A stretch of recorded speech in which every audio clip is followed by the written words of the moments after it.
తెలుగు జాతి మనది, నిండుగా వెలుగు జాతి మనది అన్నారు మన పెద్దలు.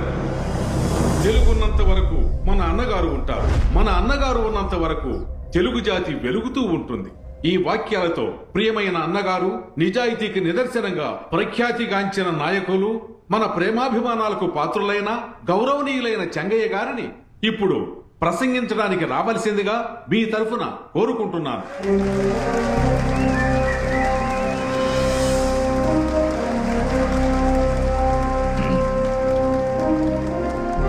నేను శ్వాసించిన శ్వాస విడిచిన అది ఈ రాష్ట్రానికి చెందిన నా బిడ్డల కోసమే.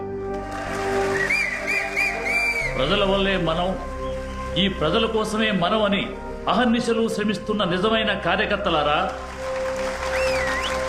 ఇంకో 40 రోజుల్లో శాసనసభ ఎన్నికలు జరగబోతున్నాయి. ఈ ఎన్నికల్లో ఏ విధంగా మనం ప్రచారం చేసి ప్రజల ఓట్లు సేకరించాలి, దాని గురించి తెలుసుకోవడానికే ఇక్కడ సమావేశమయ్యాం. మీ అభిప్రాయాలు చెప్తే మనం చర్చించుకుందాం. అన్నగారు, మీ మొహం మాత్రం చూపించండి. 175 నియోజకవర్గాల్లోనూ మనమే గెలుస్తాం. నెక్స్ట్ సీఎం మీరే. నన్ను పొగిడి మాట్లాడక్కర్లేదు. పనికొచ్చే సలహా ఉంటే చెప్పు, లేదంటే కూర్చో. అలాగే అన్నగారు.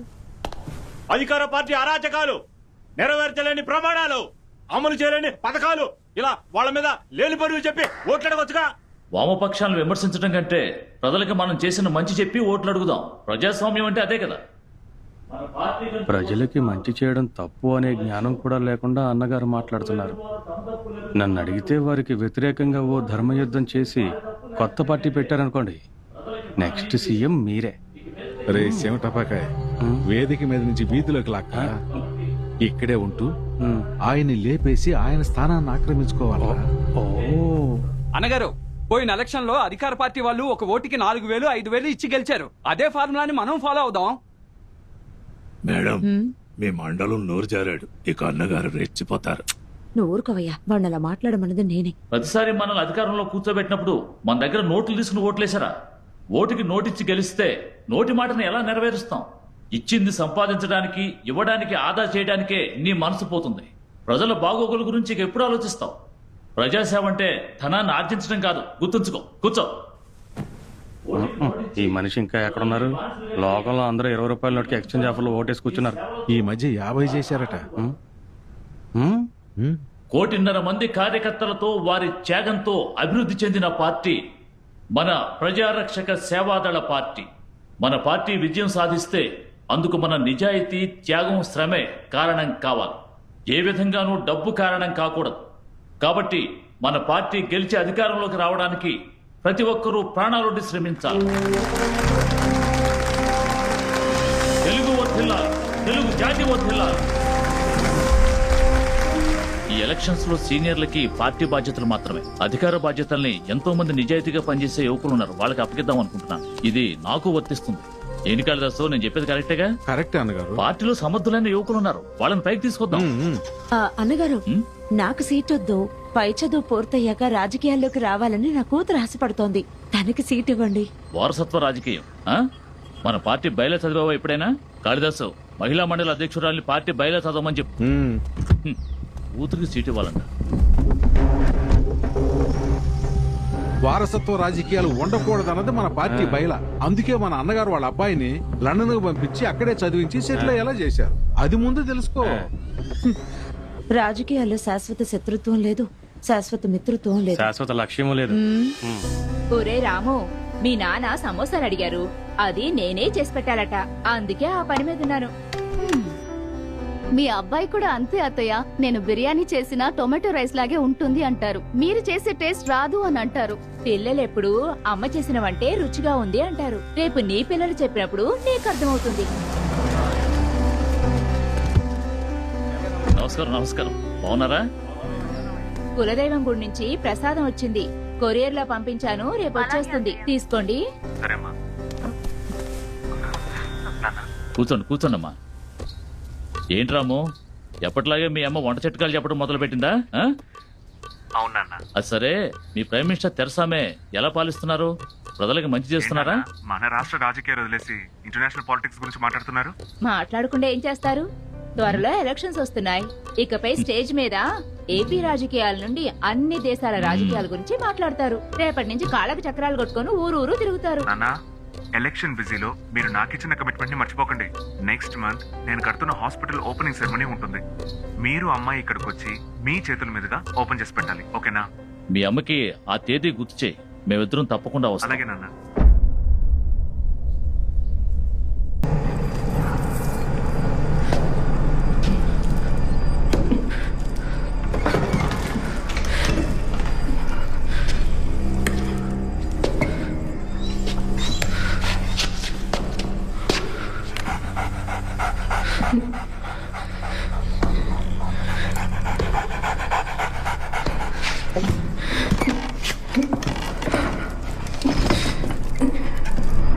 చూడక్క, వదలకండక్క, ఎలాగైనా పట్టేయాలి.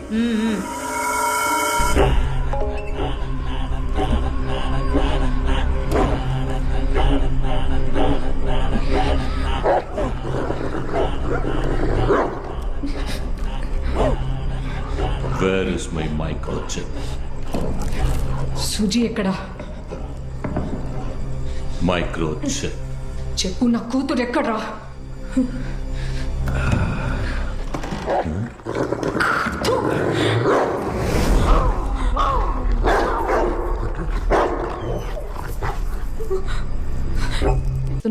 బాడీ లాంగ్వేజ్ తోనూ సైగల్తోనే కదా.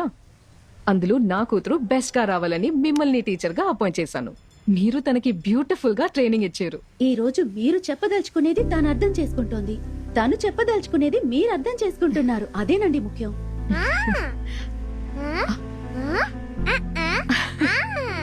ఓ, కళ్ళ కదలికలతోనే మీ అమ్మ చెప్పేది అర్థం చేసుకోగలవా? Good girl. My genius.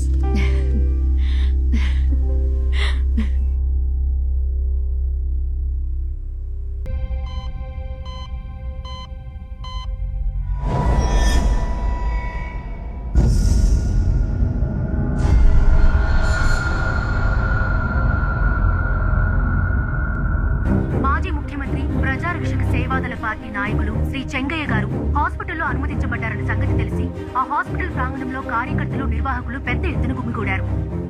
Okay,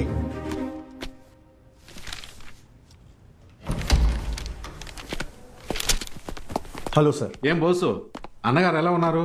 reports ఏం చెప్తున్నాయమ్మా? చెంగయ్య గారు చాలా క్రిటికల్ స్టేజ్ లో ఉన్నారు. లంగ్స్ లో ఇన్ఫెక్షన్ హెవీగా ఉంది. షుగర్ 410, బీపీ 180 కన్నా ఎక్కువ ఉంది.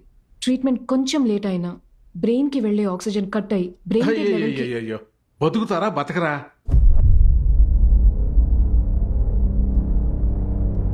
కరెంట్ రిపోర్ట్స్ ప్రకారం ఏది కన్ఫర్మ్ గా చెప్పలేం సార్.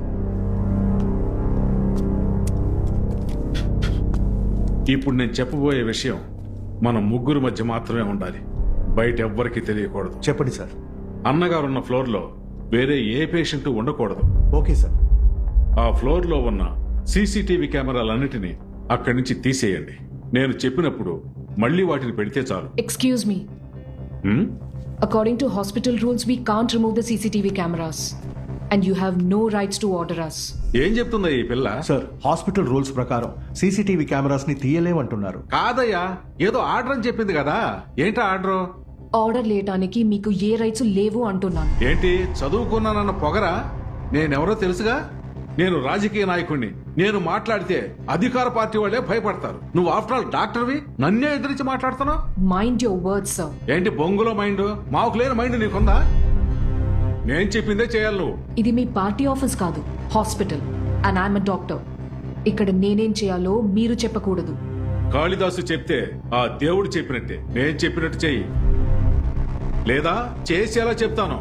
మీరు చెప్పేది వినడానికి నేను మీ కార్యకర్తని కాను.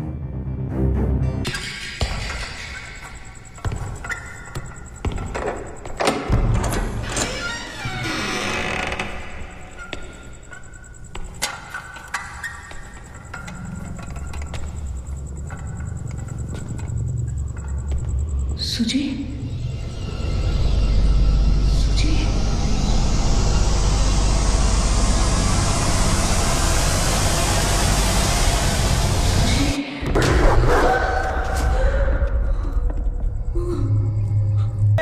ముందు చిప్పు లేవు, తర్వాత నీ కూతుర్ని చూపిస్తాం.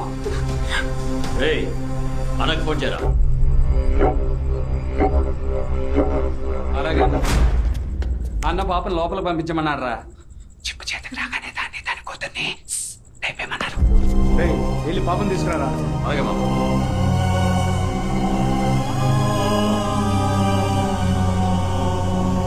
పేరూరులో ఓ 6 ఏళ్ల చంటిపాప మృతదేహాన్ని పాడుబడ్డ బావిలో నుంచి వెలికి తీశారు. ఆ చంటిపాప ఎవరు అన్న వివరాలను అధికారులు ఆరా తీస్తున్నారు. కాసేపు విరామం తర్వాత వార్తలు కొనసాగుతాయి.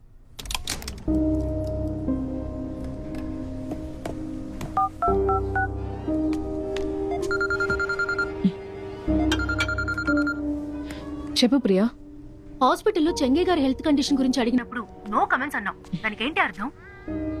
నో కమెంట్స్ అంటే నో కమెంట్సే. హే గాయత్రి, ప్లీజ్ ప్లీజ్ నాకు మాత్రం చెప్పవే. నువ్వు దీనికోసమే ఫోన్ చేసుంటావు. నేనేదన్నా చెప్తే వెంటనే డాక్టర్ ఫోన్లో భేటీ అని బ్రేకింగ్ న్యూస్ వేసి నీ ఛానల్ టీఆర్పీని పెంచాలనుకుంటున్నావా? This is the most confidential news. నాకంటూ కొన్ని ఎథిక్స్ ఉంటాయి కదా. ప్రొఫెషనల్ వేరు, పర్సనల్ వేరు. చూడు, ఫ్రెండ్షిప్ కోసం నేను వాటిని కాంప్రమైజ్ చేయలేను. సో ప్రెస్ మీట్ లో చెప్తాను కదా, అప్పుడు తెలుసుకో. సారీ డాక్టర్, నేను బుద్ధి తక్కువే అడిగాను. సరిగాని ప్రెస్ రిపోర్ట్ ఎప్పుడు రెడీ అవుతుంది?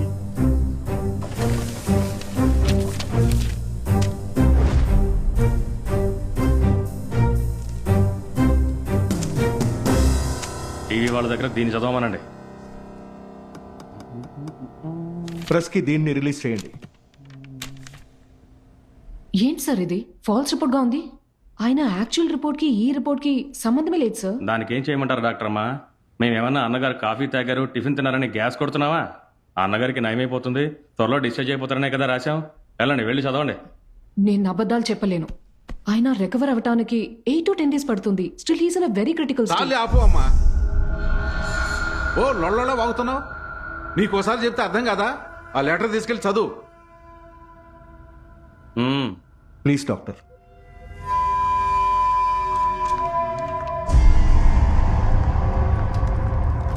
డాక్టర్, చెంగయ్య గారు ప్రమాద స్థితి నుంచి బయటపడ్డారా? అన్నగారు ప్రజలతో మాట్లాడతారా? ఆయన స్పృహలో ఉన్నారా? మేడం సార్ ప్రచారానికి వస్తారా? The answers are here.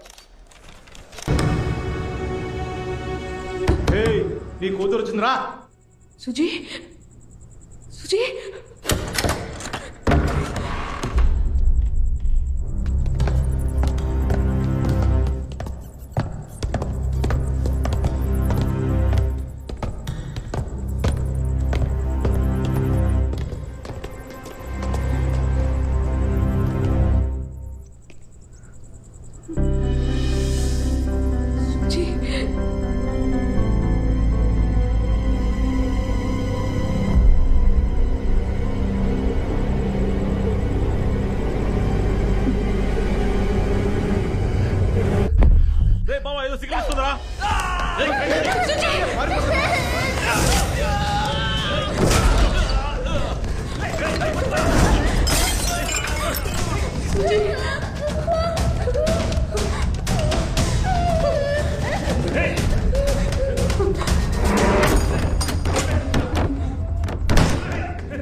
ఏం చేస్తున్నారా మీరు?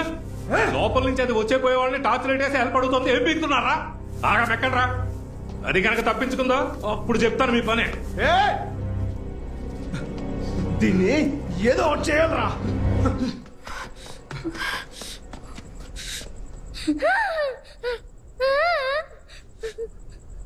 వాళ్ళకి కావాల్సిన ఇచ్చి నా దగ్గర ఉంది. అందుకే ఆ చిప్ నా దగ్గర ఉన్నంత వరకు మనల్ని ప్రాణాలతో ఉంచుతారు. అది వాళ్ళకి దొరికితే మనల్ని చంపేస్తారు.